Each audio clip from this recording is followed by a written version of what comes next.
Hey everybody, welcome back to the Gardening Artist. Reba here. We had a volunteer plant come up this year in the garden, aka pathway, and it created this super long vine. It started right there where that kitten's coming out from, and it grew. We ended up only getting one pumpkin, but it is just now starting to change color. I wasn't sure if it was going to get very big or whatnot, but it is a pretty good sized pumpkin, and yeah, it's really big, and it keeps growing and keeps getting bigger and bigger, probably because it's the only one that's growing on the vine. It tried to put out more fruit, but two of the other ones started to grow and then got what do you call it, like flower end rot or something like that, and then maybe they just weren't pollinated possibly, but this one got pollinated, and so it is a good sized pumpkin. I'm not sure how much it weighs. You can always weigh it later and then put in the description box how much it weighed. I always try to talk too much without taking a big breath of air. And then I cut myself off when I'm talking because I run out of air. Anyways, so it's officially fall. I did harvest one of the Tolosa beans. I'm going to go ahead and see if I can find all the videos I had done earlier in the season and just kind of combine all the Tolosa bean footage into one video. I do have more beans on the stalk over here, and maybe next year I'll be a little bit better at documenting the growth of the Tolosa bean, and then have a special spot on my computer where I can compile all the videos and then edit them together. So I'm not going to worry about it this year. So hopefully maybe next year I'll have more time to actually do more videos and do more gardening. I have really missed being in my garden since starting my corporate job. I just have not had the energy or enough time to really devote to my garden, and my garden's really been neglected. You can kind of tell by all the grass here. It's just so tall, and a lot of my plants are just highly neglected. I mean, I don't even get all the harvests done for all the blueberries this year. I didn't get it all picked. I didn't pick any of the currants or anything. So anyways, and I think we're going to end up taking the kittens to a feline rescue place so they can get adopted out. I really want to keep the one that we're calling Spiders, which is the tuxedo cat there. She's so cute. I would really love to keep her, but in all reality, our house is just too small to have multiple animals, and I don't ever see this mama cat's family around. We've been feeding her since late May, and then she ended up having these babies at our house, and a neighbor said, "Hey, thanks for watching her, taking care of her," when I said we'd been taking care of her. They said, "Thanks for taking care of her," and then said they had some family stuff that had come up, but then I never see them at all. I don't know what's going on, nor did I ask, nor do I really want to know. But it's kind of sucky that they have a cat that they kick outside. Nobody's ever over here, so how do they really know she's even eating? She really wants to live with us. She comes into our house all the time. She's playing with the babies. She comes into our house all the time. She wants to be in the house. She wants to be loved. We would love to keep her, the mama cat too, but our big cat that we have, that we got from my neighbor, my other friend across the street, she the cat that we got from her, he's massive, and he's not very nice to Moo Moo, and Moo Moo kind of gets a little bit roughed up whenever she's around him. So she wants to be in the house. She's not terribly terrified of our cat, but I think he's too rough, and so I don't know. But she's having fun playing with her babies right now. But I'm thinking about, I found a feline rescue place. I'm thinking about taking them to, and that way they can get fixed, and then they can find good homes for them with people who really want them. So and I might just take Moo too, because I don't think it's fair to our family to be having to buy extra litter and extra food. And I mean, she honestly needs to be fixed so that she doesn't have to keep having babies. Our cat's fixed, but I mean, it cost us like close to almost $300 after everything was said and done with shots and all of that. It was pretty close to almost $350 or something like that for all of the shots, all of the microchips, all of everything like that. And then on top of, that you buy good food for the animals, you buy you put a lot of love and care into taking care of them. So yeah, we need to get them all taken care of. They're just having so much fun out here, you guys, in the grass. They come out further when people are out here, and they feel a little bit more emboldened. I just really love that little tuxedo cat. I would love to keep her. My husband wants to keep the other one that she's playing with. We call her Puddles. And I did have homes for Jack and Honey, which are these two right here. And we call the one Jack Frost because he had frosting on his arms. But that's kind of gone away a little bit, but he still has light frosting. And then Honey, she's such a sweetheart. And she still is very, very mellow-tempered cat.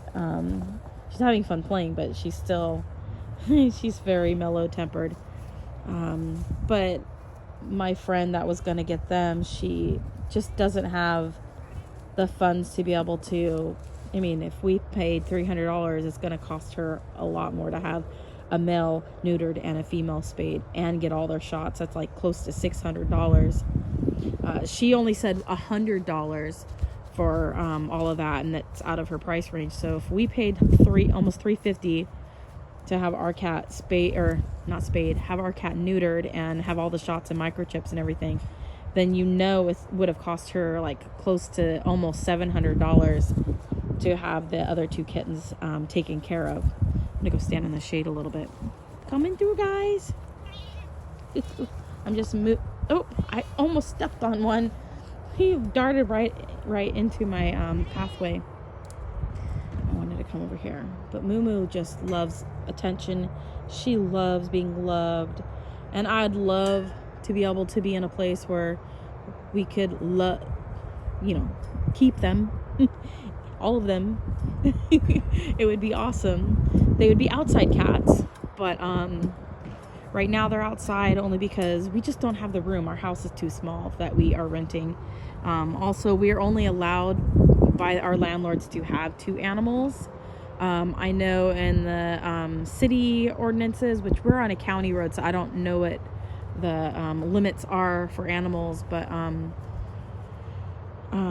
that you own. I don't really view these as me owning these. There's 5 here. My friend said, a different friend. I'm bringing up all my friends, you guys. One of my other friends, she lives in the city ordinances, and she was saying that technically she's only allowed to have 4 pets in the city area. So that kind of gives you an idea. And our landlord really would only want us to have 2. And since our puppy passed away, and I say puppy, he was an old pug. Anybody who's been to my channel and saw Walter when he was alive, you guys would have loved him. He was such a great dog.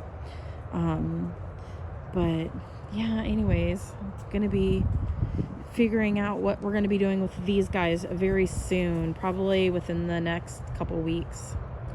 And as you can see that giant pumpkin out there, and if we were to put a kitten next to it, which I don't want them jumping on it, which they might end up doing all by themselves, because they're really close to it. You can tell just by looking at them how big that pumpkin is. So I can't wait to weigh it and see how much it weighs. I ate a fig the other day over in this section over here. One of my zingarellas was ripe, and then I ate that. That was the other day. And then 2 days ago, I want to say, there was a black Bethlehem fig down that way that was ready, and so I ate that. It wasn't fully ripe. It still had a little bit of the white sap coming out of the top, so it wasn't fully ripe. But we're getting towards the end of the season now, where if something isn't ripe yet, it doesn't have much more time before the frosts come. Cherry bourbon, I have one over here somewhere. Let me really see. It's the red one. This one here. There's a couple figs over there. Let me see if I can zoom in. I can't zoom in very far, just 3. Anyways, you can just barely see the little fruits right there. Anyways, I have some fruits there, and one of them, it looks like it's gotten a little bit bigger, and it looks like it's changed color a little bit. Let's go look really quick. I'm all zooming in you all in, and I could have just walked over there. I'm just being lazy. Moo Moo's following me in the garden. Let's see. It is getting riper. You can see that here. This is cherry bourbon. It's from Northern California. It's not ripe yet. It's still really firm, but you can see it's changing color, and that'll be interesting. Some other random figs out here. Some more here. There's another little one right there. And then I have some more darker figs on the, I think, Violetta. And over here, they're dark purple color. I think it's Violetta. It could be Black Bethlehem. Let's see. It's a little bit soft. It's getting ripe. This one might actually ripen up. It's not going to have like the summer flavor. Let's see here. I want to see which one it is. I'm trying to grab it. This one is black. Looks like Violetta de Bordeaux, actually. So that'll be cool. This will be the first time I've gotten any fruit off of this one, and I've had this fig tree for goodness. Well, since the beginning of my fig grouping of all the figs I've had, this was one of the very firsts that I had in my collection. I think I either got it from Rain Tree or Burnt Ridge. I can't remember which. And then this one has a fig on it. This one I think is Igo's Blackberry, possibly. Let's see. I don't see it. I can't read that. It looks like it faded away. Oh, there it is. This one is Black Bethlehem. So there's one on that one. But I think I picked one off of this one the other day and ate it. All my Cornelian cherries, those ones all ripened. A bunch fell because I wasn't out here and I was working a lot. But I did collect a lot too. I'm going to go ahead and plant the seeds next year and see what comes up. So that should be interesting. And then I've got a lot of fruit, bigger fruit this year since I planted it in the ground. I planted the Ivan's Beauty Mountain Ash out here. I'm going to try next season to graft some branches off of this limb right here, because one day the snow will come and it'll pile up on this branch and it'll actually break it. So I'm going to go ahead and try to graft this limb and this limb, and I'm going to try to graft all the branches off of this this branch here, and see if I can get some, you know what I mean, get some roots on that, and then just do it while it's in the ground here, do some air layering, and we'll see how that goes. And then I'll cut that branch off, and then it'll just be like a small tree. But yeah, that's how it's looking. I keep thinking I'm stepping on kittens. Moo Moo followed me out here, and no telling how far the kittens might have followed me. So I'm getting some cool sun flares. All right. let's see here. My son was coming up next to me. Let's go take a look at those Tolosa beans really quick, you guys. So as you can see, before we go that way, you can see all the clover's really high. One of my gardening friends, she came over and she picked some clover for their guinea pig. I think it's a guinea pig. Anyways, she picked some one day and she said her guinea pig was gonna love that. And one of my other gardening friends, I got this from her. It's one of those bean trees. It doesn't actually make beans. It just makes like, it'll make a really beautiful shade one day. And I'll probably never use the beans for the medicinal use from that one. I got a fig tree here. This is, I think this is, it's got some figs on it. It starts with the B. I think it's Bonavita. Anyways, I think I got fruit off of the Bonavita earlier in the season and then it produced again. So that's good to know. There's a Reba and a main crop. Making sure I'm not stepping on those snakes. So I got a couple cherry tomatoes. I think I'm going to get out here and pick the cherry tomatoes off of this. This one cherry tomato has done really good this year. This one here. And it's still very healthy looking. I've got some growth right back here. And I threw a bunch of dead cherries down in there from my father-in-law. I didn't get to eating them and the flies were flying around them. So I went ahead and just put all the tomatoes in there. So maybe we'll have a bunch of volunteers. All right, so here's the Tolosa bean. I still have a lot of bean pods up here. Not a ton, but there's a few. But look at this. Looks so weird. That looks like something else I've grown before, but it's on the Tolosa bean vine. At least I'm pretty darn sure it is. I mean, it's the only one that has purple variegating with it. So I'm wondering if that was like a cross-pollination from the guy that I got the beans from. So I might go ahead and invest in some actual Tolosa beans to grow next season from like a seller that sells strictly the Tolosa bean, because it looks like maybe it might be crossed with some other kind of bean. So it'll be interesting. I did harvest one already. It was over here. It was completely dried out already, and it had one bean, you guys, one bean inside the pod. So yeah, so that's how that's looking. I don't know, you guys. This cat is like, she like follows me around the garden. I will miss that a lot.